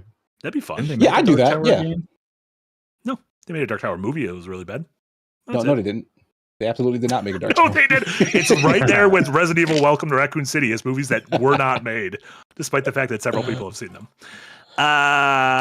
Any last thoughts on Saros before we move on? Obviously, we'll check back in the coming weeks as we get a little deeper into it. Maybe do some spoiler talk as we, as the three of us wrap it up. So I am very excited to play more of it. Yeah, I'll be jumping back in for sure. Same. Cool. Let's talk about other stuff we've been playing and watching. Honestly, this is my big thing. I had another thing, but I haven't gotten far enough to want to talk about it yet, so I'm not going to talk about it. But Nick, what have you been playing and or watching? Well, I'll just wrap my thoughts on Pragmata. Finish that. Shorter than I expected. I think I finished that in like 8 hours. I think which was faster than both of you because I'm better at 8 video hours? games. What were y'all doing? I was. I don't. Oh, you understand. finished it faster than that? No, I finished it in Oh. like. It took me like Funny. close to 20 hours. What I were you got close doing? to 100%. I got close to 100% in the game. Oh yeah. I Were you did guys skipping all all the the challenges REMs. stuff in? I got all the REMs. Yeah, I I don't wanted do to any make of the nice challenges. playrooms for Diana. She wanted Yeah, to like, have I did nice some playrooms. backtracking to like collect some more collectibles and stuff, but like I did like a big chunk of the practice rooms and some of those like red door challenge rooms so I could Yeah. black out the bingo boards. If you get all the REMs, a last one opens up and it's just a gun. And you're like, don't give this girl a gun. She's a child. It's nuts. Wait, it's like a real gun or like the water gun? 'Cause I got the water gun. No, the problem was I said a gun and I thought it'd be like a funny juxtaposition, but you have like a million guns in this game. So I immediately made the joke and was like, wait a minute, that doesn't even make sense. Because she You does have get a constant gun. guns. You don't. Her arm's the gun, like Mega Man. Did you end up my, liking it, Nick? Thumbs up. Yeah, Recommend? like I enjoyed it. Mhm. It's an okay game. I think I was kind of with Yahtzee on it. I It's think like, it's better than okay. Get the fuck out of here. I'm sorry. This is your opinion. This is your time to talk. excuse me. I know. I apologized. I apologized. The one thing I'm not sure is I don't see much franchise potential for it really. That's why it's a Mega Man prequel. Like this will blow Yeah, it's up already a franchise. as soon as they tie it to the Mega Man IP. Out of this world. Yeah. To the moon. Oh no, Might as they well. left the moon. Back to the moon. But since we can't get enough sci-fi games, the other game I've been playing is Aphelion, that new game from Don't Nod. It's like an adventure game set out in space. I like this new Don't Nod where they're doing more like action adventure type games. You know, they did Banishers Ghosts of New Eden, which had combat and everything. Yeah, I like that game a lot. You didn't talk about the Yeah, Big and then J. this one, Big The J. Big Jason. Oh, Jason. Jason. Yeah. Well, Oh, that yeah, was this that. one. Yeah, this one. Yeah, I've seen a lot of mixed opinions on it. Like, it's really, I haven't got. I know there's like going to be some like stealth horror segments in it. I haven't gotten to those parts yet, but like it's so far it's just a solid atmosphere What is it? platforming Like, what- adventure. Do you It's- have guns like the girl in Pragmata?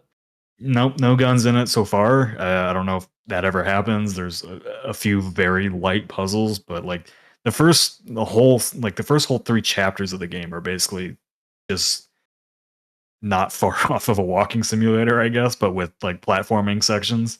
A lot of Uncharted-esque climbing, I guess is the best way to describe it. And then the second character you play, he's injured, so his is a little bit more puzzle-based.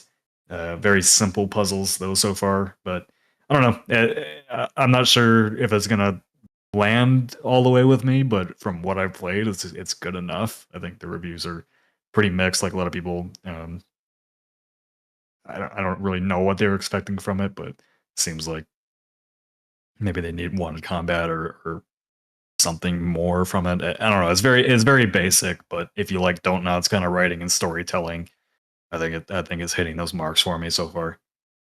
And this is a Philion. Is it on? It's on Game Pass, I think, right? Yeah, it's on Game Pass. Yeah. Neat. No. Nice. But yeah, anything else? other than that, I'm still playing Marathon. We don't talk about Marathon anymore. We're done with Marathon. I'm going to do the compiler this weekend, which is the end game boss. So The compiler. Yeah, he's. You can update your drivers after that. Probably, I'll probably need to. I do have a funny story about Marathon from this week, though. So I was playing on Cryo Archive Saturday, and then I have noise canceling headphones. I can't really hear things. We were under severe storm watches all day, not tornado watches for the record. And so while I was playing, apparently we came under a tornado warning. And so I was on Cryo Archive.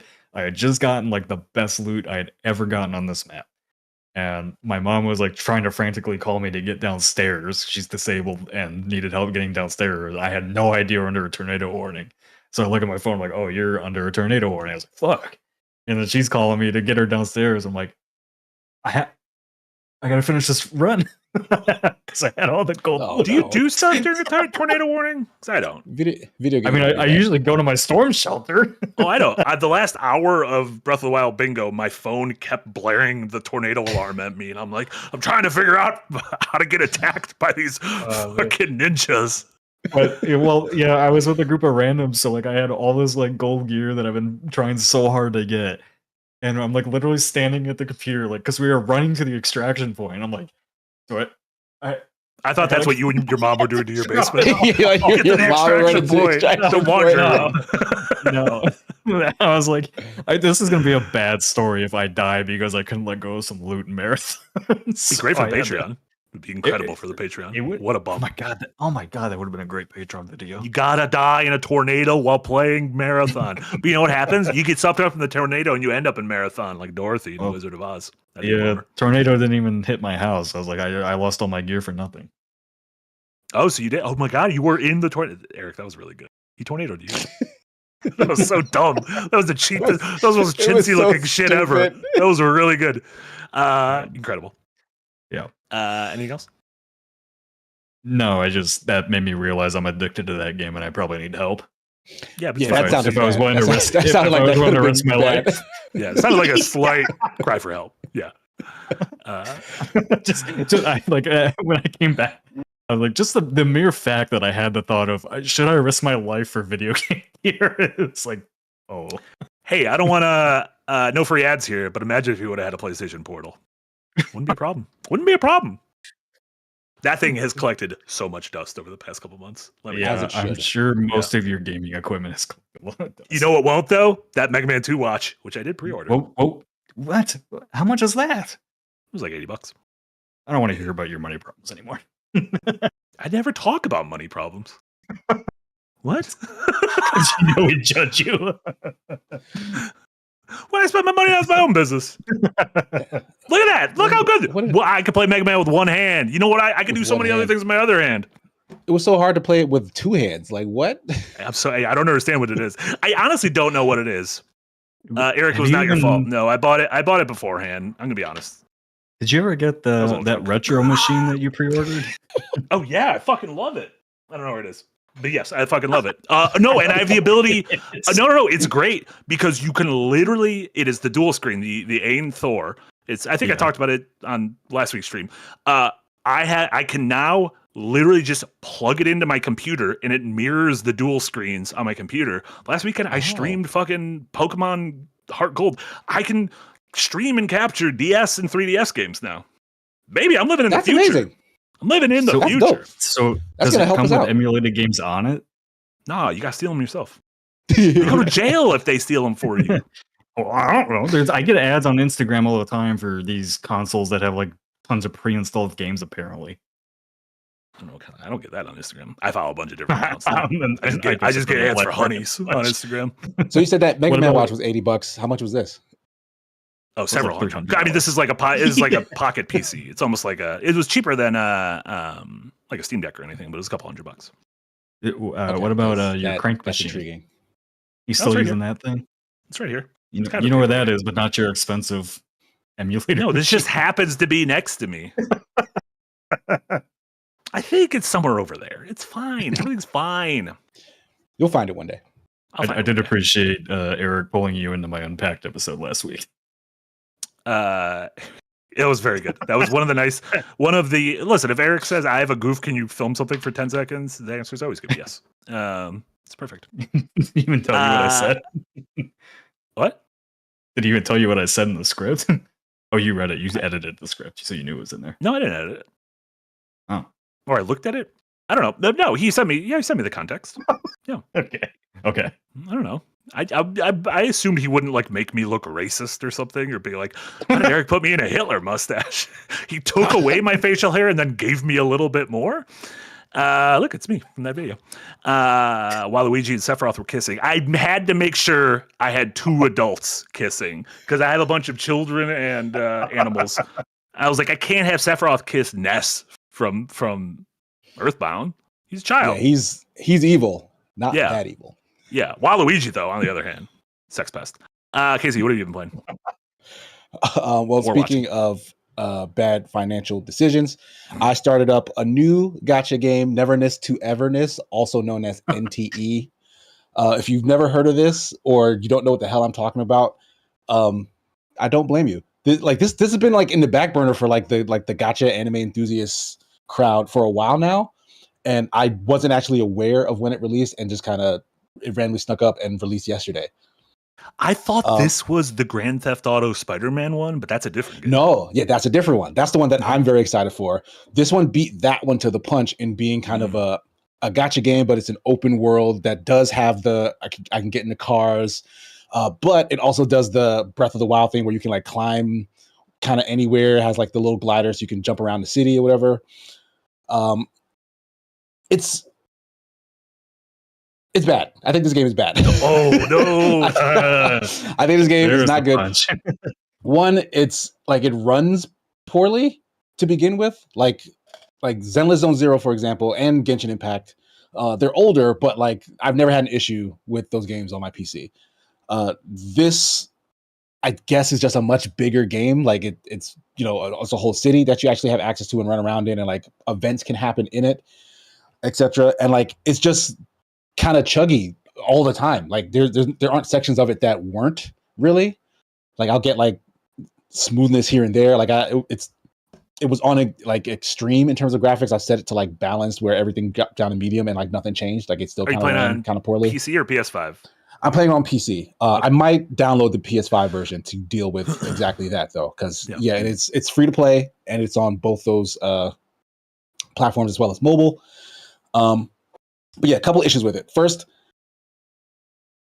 it's almost a shame, but like my frame of reference is MiHoYo, who did Genshin Impact and Zenless Zone Zero, and they are legitimately best in class in this field because they're my frame of reference, and like the animation in this is a step below them. Like it's not bad, but it's not as good as where I'm coming from. Like MiHoYo just knocks their cinematography, their animation, like their action set pieces, like out of the park. And this is just a step, like maybe a couple steps below that in like quality. It's got a weird tone. Like it's trying to be like cutesy and funny and like hip and cool in several ways.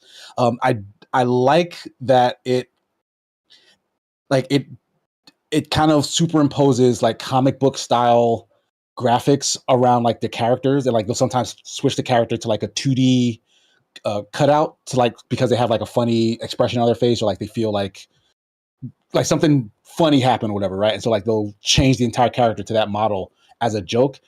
I like the energy for that, but the writing does not pull it off. Like no one is actually funny when these things happen. Like nothing funny is going on.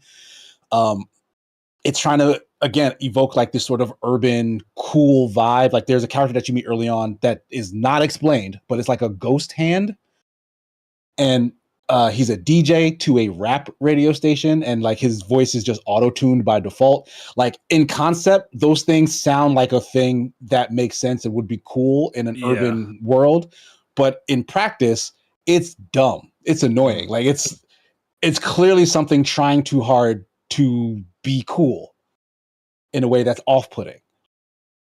And again, it's not explained what that thing is, but like the whole concept is like you're like a paranormal investigator. Very control vibes. Like the place you work for is the Bureau of Anomaly Control or whatever, BAC. And I like that as a concept. It's just I'm not being hooked by any of the characters or any of their ambitions. Like you're a character who shows up in the middle of a big anomaly disaster, but you have no memory as to how you got there. So again, like just no hooks to really pull me in. The only thing I will say in its defense is, its pull system, like the core of any gacha game, is like the glee you get by earning the currency to then make pulls and get new characters, right? Its pull system looks like a big, super flashy game board, and like your pulls are rolls of the dice. Like a Mario Party-esque game board. Like oh my god, they gamified polls. Yes, no. They did. And like it's very, very engaging because like you have your number of polls. Yeah, I hope so. And like your polls are dice rolls. And so each poll, it randomly gives you a number, and then you move that number on the board, and whatever's in that space on the board is what you get. And then you can see on the board, oh, this is like a B rank chest. This is an A rank chest. This is just the character itself just sitting on the board. There are special events on the board. So if you land on a space like, oh, this space has a guardian spirit, which means it's connected to a space 9 spaces away. And if your next 3 rolls catch up to that spirit who's moving 2 spaces per roll, then you get like a big secret reward from that thing. So like it just makes you really want to keep playing because like it's fun to see what happens on that very bright, very casino looking game board. And they have the potential to like keep switching those up too. Like I think there's an event where if you land on a thing, it'll actually like remix and change the board and stuff too. There are secret avenues on the board. You land on a secret space, it'll take you to like a secondary board that just has a bunch of secondary rewards on it. So like if you are a gambler, stay the fuck away from this. Stay away from this, because this will absolutely compel you to keep playing because it's very fun to like see that happen. And then when I ran out of pulls, like everything that I had that was free, I just burnt as soon as I was on that board for the first time because it was just so fun to keep rolling that dice. What if I just like gambling with my life for in video stuff? There you go. This is the same developer as a game called Tower of Fantasy, which is one of these games that's been going on for like the last 5 years, which I only know about because somehow I am on some mailing lists and I get so many emails about Tower of Fantasy. And let me tell you, I've never even heard of this. I do not click them. Tower of Fantasy. This is the same. This is what they were working on pretty much until now. Yeah, I don't know. It's a bummer that it doesn't congeal because like the stuff you were saying sounds pretty cool. Like I do. Yeah, and it's got all the same pieces as that Ananta game that's coming soon. And yeah, and you're mentioning almost like a little bit of a control-y to it.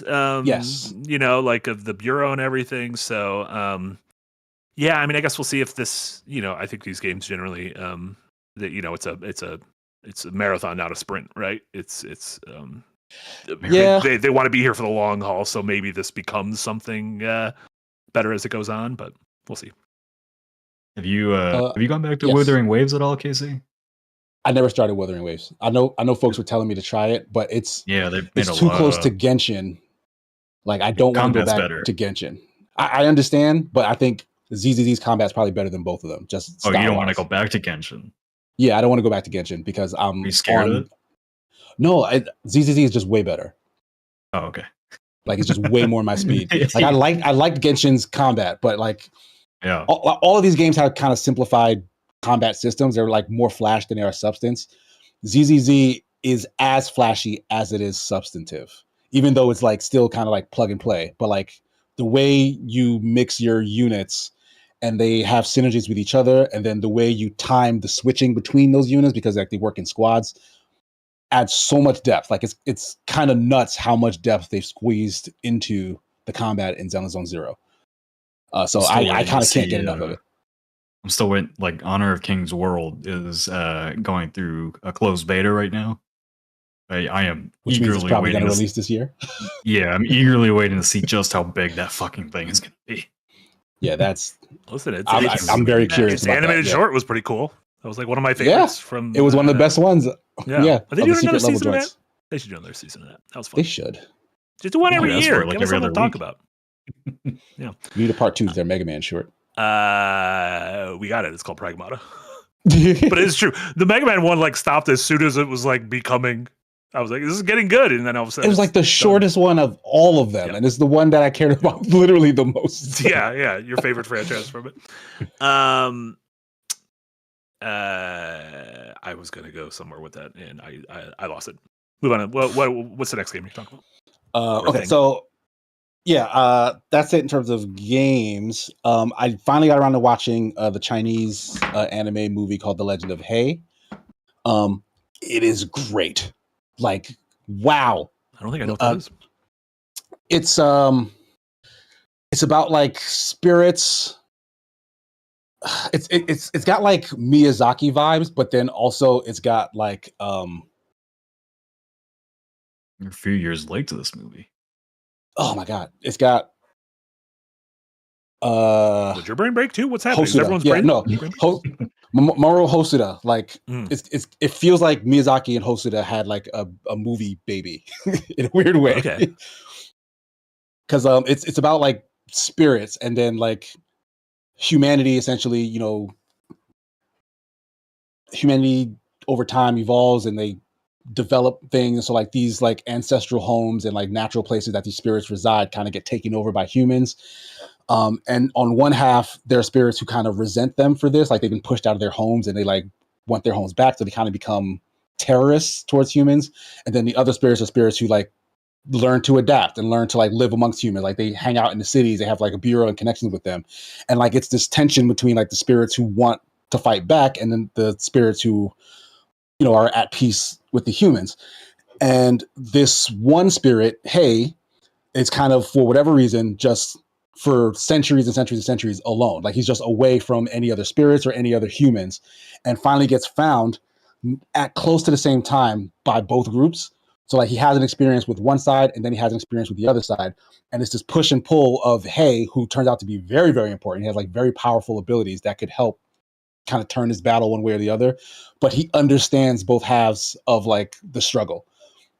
So like it's a really, really fun or really interesting conceit for the story, but like the animation, like the way the story and the information is doled out as to like kind of how things are is like very well paced, but like the combat like has some fantastic combat sequences, like some of the best I think I've ever seen of just any like animated anything. Like it is breathtaking, like how quick the characters move, how smooth everything looks, like how impressive the scenarios are that they're fighting in. I really, really loved it from beginning to end. It does have the same issues that I've pointed out with a lot of these like kind of newer Chinese media that are like making the jump over to the West, and that like there's a little bit of context that I feel is just missing because of that cultural gap. Like, sure.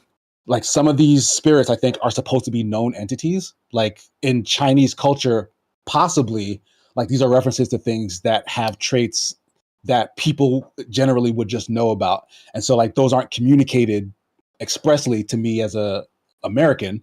Yeah. And it kind of just goes over my head. So I feel like I'm missing small pieces. Though, because I watched another thing, like I watched the Neja movies 1 and 2. Yeah. There's a cameo later on that I did get. Oh, okay. It was like, oh, that's that character from that or whatever. Mm-hmm. So I think as I watch more of this stuff, maybe I'll be more in tune with like what's going on. Yeah. But also, looks I like can't this is recommend a this enough. prequel movie to like a 40 episode series. Did you know that? I did not know that. Yeah. I'm going to check that out immediately. Yeah, it's an I think animated there's a prequel sequel movie to The this, too. Legend of Liu Xiaohei, it seems like. Liu Xiaohei. Okay, I'm going to check that out. But Yeah. I think there's a second movie, which is why I went back and watched the first one. I think there's yeah. a Legend of Hay 2 that I need to watch as well. Yeah, there is. That came out last summer. Yeah, so that's on my radar. I'm going to check that out as soon as I can. And it looked it's a great like watch. this is streaming on Crunchyroll, which I don't know if that's where you watched it. But yeah, I watched the first one on Crunchyroll. The second one, I don't know where I'll find it. It might not even have been released in the West. Maybe yet. not. Like it doesn't have any dub voices or anything, so maybe it's still coming. Maybe not. Yeah, I might have to wait for that one. Cool. Yeah, highly recommend. The last thing I watched, and this was a rabbit hole I was mentioning. I very randomly got exposed to a music video from an artist named Young Lean. I put it in the chat, Generation Storm featuring Young Lean. And the song is great.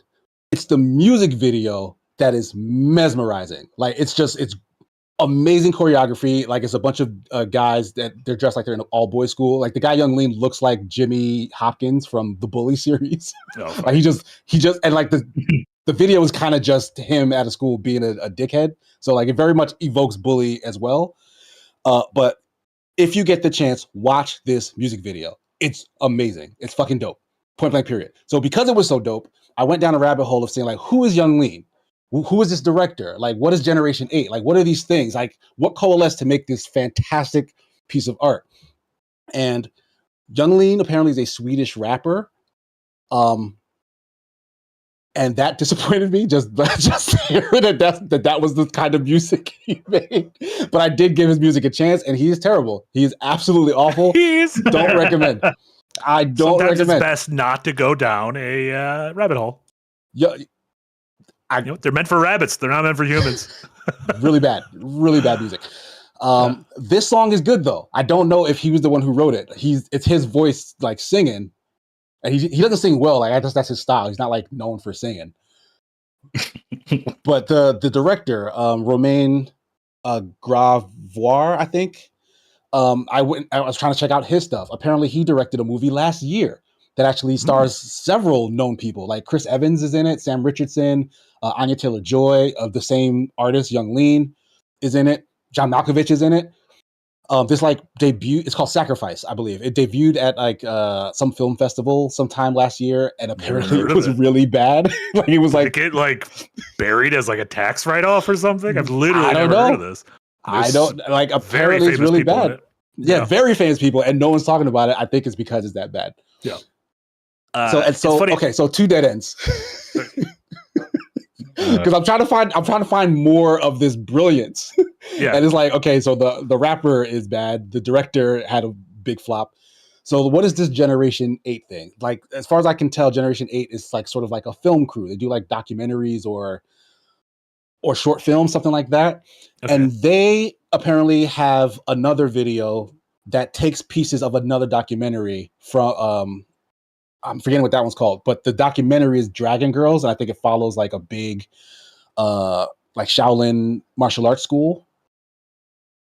And that video is actually really, really good. So I think Generation 8 might be the linchpin here. I think that's where the art is, whatever Generation 8 is. Yeah. So I'm gonna look more into that, because they seem to like have the sauce that kind of pulled these other things in and kind of made something fantastic. So all that to say, absolutely watch this music video, Generation 8 Storm, featuring Young Lean. It's probably going to be the best thing you've seen all week.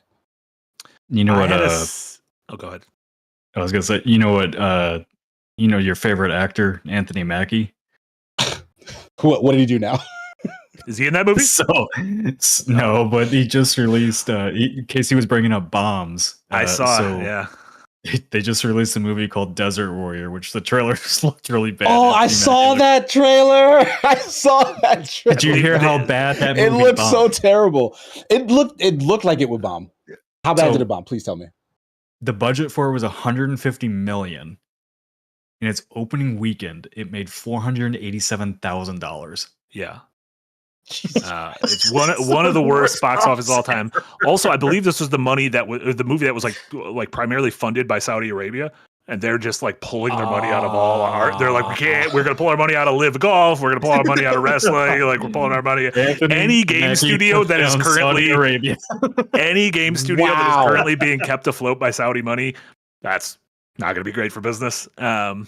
Wow. Well, we have Anthony Mackie to thank for that. Maybe he was going for that all along. Maybe he's redeemable. Captain America's done it again. You killed Red Hulk, and now you're killing him. Well, thanks, Anthony Mackie. That is interesting. I'll say. I saw the trailer for that movie, and I was like, I don't want to be mean, but that is the last actor I would put like in a historical epic role. He does look like a dude who belongs now. There are some people who just look like they belong now. They just have a now face, yeah. Yeah, you just have a now face. Like, yeah. You have a now face. Who from our team has the most now face, and who has the most then face? Jesse Galena has the now face. Jesse Galena has the most now face. Jesse might have the most now face. Maybe, yeah. I could get behind that. I'm trying to like take away like hair and like Jesse's style. I'm mostly just going like default face. I think Darren looks like he would fit in like old age England. Sure. Yeah. Well, he'd be in Ireland. Don't let him hear you said that. But that was all. Maybe he was visiting England. He's going to the BAFTAs. God, Darren's great. Darren looks like he could be on a court of royalty. I had a similar thing happen with me a couple of years ago, Casey, where I was watching all of Hayao Miyazaki's filmography, and I got to a point, and they're like, he directed a music video in the mid-90s. I was like, what? And so it's this song called "On Your Mark" by this they're like the Japanese Hall & Oates, named like what is it? I think Chage and Asuka. And there's a song called "On Your Mark," which is a totally fine song with a 5-minute Miyazaki movie as its music video about these like cops who have to rescue this imprisoned angel to get her out of this future city. But it's just all while this like Japanese Hall & Oates is playing in the background. It's the most beautiful music video ever made. And when they interviewed Miyazaki about it, he's like, yeah, the studio needed money to stay afloat. And so we did this. And I'm like, oh, and so you didn't just half-ass it. It's not like Yoko Taro when he's like fucking put 2B in anything. I just want the money. Like I'm just selling the rights to 2B everywhere. He's like, we need the money. I will make this music video, but I will make it the most gorgeous music video ever created. I need to watch this. Yeah, it's really great. It's not on YouTube. You got to go to Daily Motion. You got to go to Daily Motion. It's all over Daily Motion, though. Don't you guys worry. That still exists? Sure. It gets Daily Motion, Nick. What was the other video alternative? Oh, it's on Vimeo. I think Vimeo was the thing I was thinking of, not Daily Motion. I think Daily Motion's gone. R.I.P. Daily Motion. I watched it on Real Video. Y'all remember Real Video? Real Audio? No. I do. Oh, like Macromedia, Shockwave, that stuff? All that kind of shit. Yeah. You remember Shock that. Machine. Mm-hmm. I remember that. Yeah. Shock Machine. A couple last super chats that came in. Tamer Oz, thank you so much for the $5 dono. Nick, do you think that Game of Thrones War for Westeros might be the next battle for Middle Earth? Fingers crossed. Yeah, I do. If they ever talk about it again. I think one of the most massive multimedia fumbles of the 2010s is that we didn't get a banger Game of Thrones game during Thrones time. What are we doing? How did we not get a kick-ass Game of Thrones game? We got that mobile one.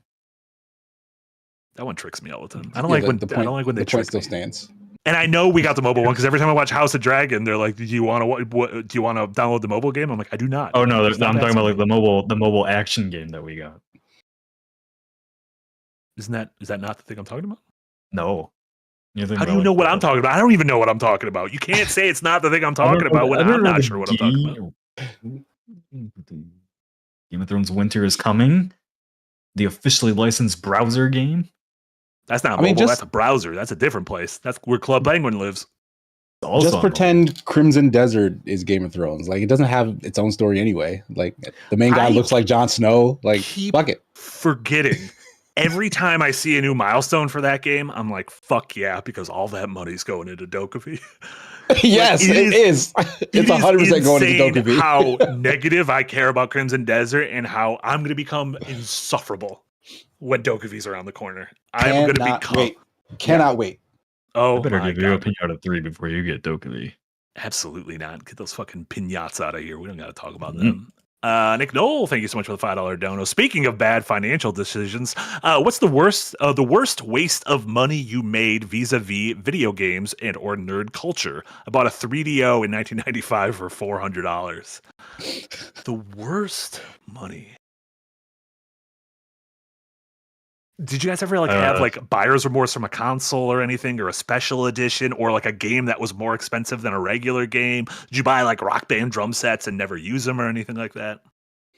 Both I of mine bought are Nintendo related. I bought a racing wheel last year and I used it twice. Oh, I bought the race. Like you like peer pressured me into doing it too. Because we said we were going to stream it. You still can. Oh, and somehow I accidentally ordered a second one that's just sitting in my garage and I need to The sell second it. one, I eventually went and got, because it came with like the pedals and like the wheel, whatever. I eventually got the shifter as well. But the issue is the chair. Do like you you use need it a ever? thing.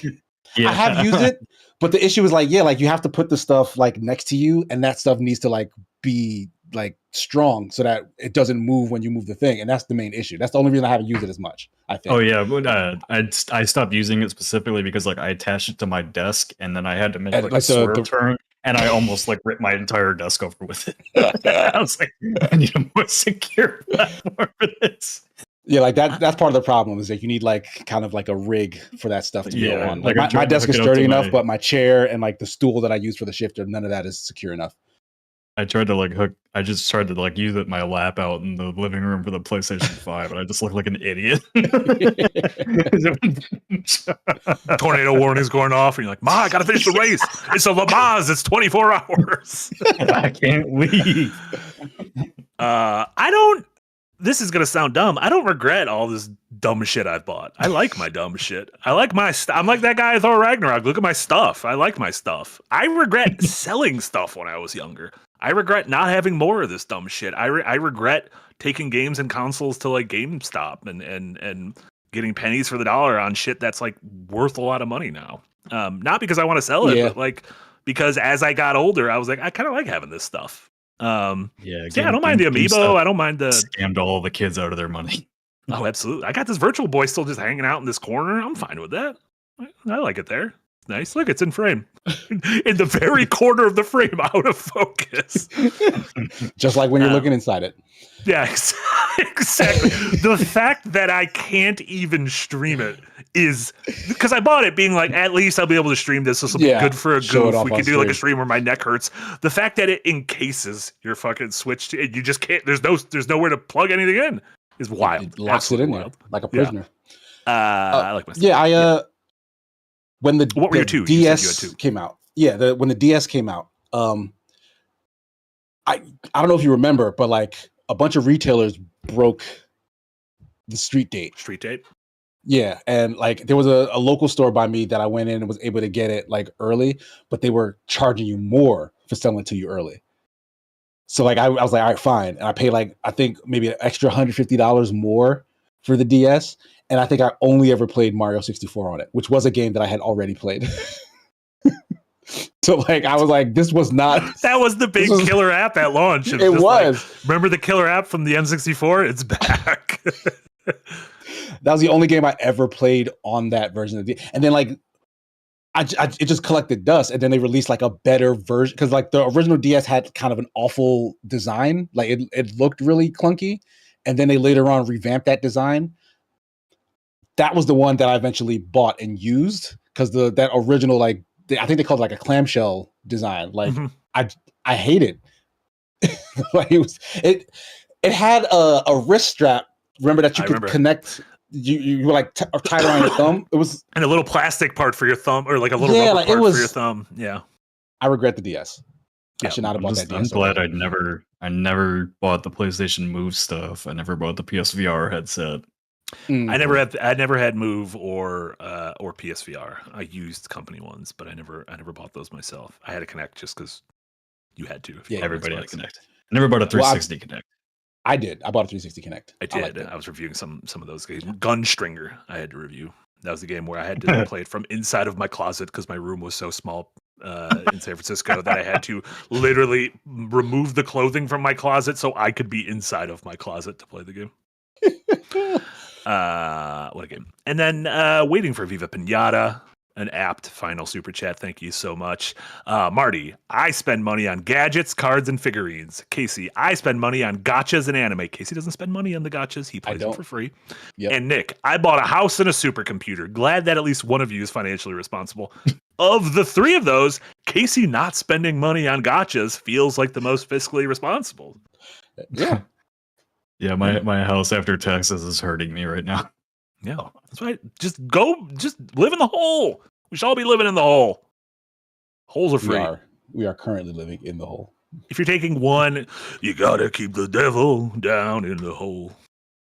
That was wasn't that? That was the Wire. Yeah, All 5 seasons. Fucking yes. I got worried. I was like, they're just gonna give me nothing, and it's gonna be the weirdest moment in podcast history. It wouldn't be. It wouldn't be the weirdest moment in the last 10 minutes. Not even the top 5. I think it's so cool that The Wire had the same theme song by different artists every season. Yeah, remix. Yeah, that was good. That was very cool. More shows should do that. And on that strange note, I think we've come to the end. Casey, what do you got going on? What should folks know about from you? Stuff. Adventures 9 this weekend, episode 1 of season 5 drops. You seem unprepared when I ask this. Yeah, the last thing I have to rack my brain. Yeah, I don't know. I can't explain it. Yeah. But yeah, premiere of Adventures 9 this weekend. Tune in. Should be a fun time. 11 a.m. 11 a.m. Central. Pages. Yeah, the page is up. Okay, let's. I'm gonna share that little linky. Yeah, that's episode 1, and as a reminder, it is going to be on the regular every other week schedule. So, episode 1 this weekend, no episode the following weekend, and then I believe the level up session, and then no episode, and then episode 2, that kind of thing. So, hell yeah. Amazing. Tomorrow, me and the wife will probably be streaming once again. I think we're going to check out Titanium Court on Marty's recommendations. So we'll see what's up with that. And Super Smash Sunday on the Sunday with me and El Cheshire should be back at its regularly scheduled time as well, 12:30 Eastern Standard Time on the Second Wind channel. Things get started. Hell. That's it for me. Yeah. Nick? No impact tomorrow. Was kind of burnt out from all the showcase planning logistics last week, so I went to the coffee shop to try to write an idea yesterday, and I spent about 2 hours sitting there looking at the wall. So. To be fair, you did come up with an idea, and it was the same idea I tried to have once and hit a similar wall. So apparently that idea is just impossible to get a script out on. Yeah, Casey, I accused Marty of stealing my ideas before I come up with them. So that sounds like you. Yeah, I believe that. I believe that. But I did write up a very nice long script on Marathon today that Marty's checking. So I'll have some essay out probably next week on that. For a second, I think that Marty's editing, and I was like, Marty's not gonna. I don't know how to make Marty's not editing. I would just put your VO over 10 minutes of footage of the game. Just I mean, that's what most YouTubers do. So that's how you make. You're on the same playing field. We try too hard. We do. True, I said that earlier today. Yeah. I literally said that in a meeting with Marty today. I was like, we try too hard. We can't make anything like not good because people get upset. We can. We just got to lower the bar just a little bit. Because we get upset. Yeah. Like we get angry when we make things that aren't good. But yeah, that's it. I'll have a unpack next week, probably on Subnautica 2, because it's still an interesting situation, and they just announced their early access release date on May 14th. But weirdly, Crafton is not listed on the trailer as a publisher anymore. Dun, dun, dun. What could have possibly went wrong there? I don't know what could have happened. A breakup. Maybe that CEO can use fucking AI to see why did they not put our name at the end of that trailer? What could have? Why does that man still have a job? Look what he took that company through. How would you ever trust working for somebody that just uses AI to answer everything? Don't look at my search history. Like the people who put him in that role should also feel dumb. Like they should be like, yeah. The secret is they're all dumb and nothing matters. They're all dumb. Yeah, and we should all just go into our holes. It's whole time. With holes today. I'm thinking about the Shia LaBeouf film Holes. If y'all are familiar. About some boys digging How many holes did he dig? I didn't see the movie. It's like a young adult book that was adapted or something like that. Yeah. I don't know what was going on. Never seen it. There it is. There's those holes. That Perfect ending. That looks like the shot at the end of season 1 of Lost when Jack, damn it, I knew you were Kate, looking it and up. John Locke are looking into the newly blown door of the hatch, looking down, and the camera goes down. And that makes 108. Hope you guys caught all the other ones in the middle.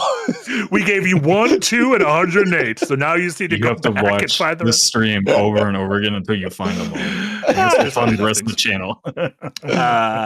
Yeah, and then as for me, I will not be around tomorrow night, so no stream for me tomorrow night. I'll probably be back Saturday though, and then in the next week or two, I should have a couple video essays that Casey and Eric are helping edit. One on Yes. the bosses being rad from the new Mario Wonder DLC, and one on Pragmata.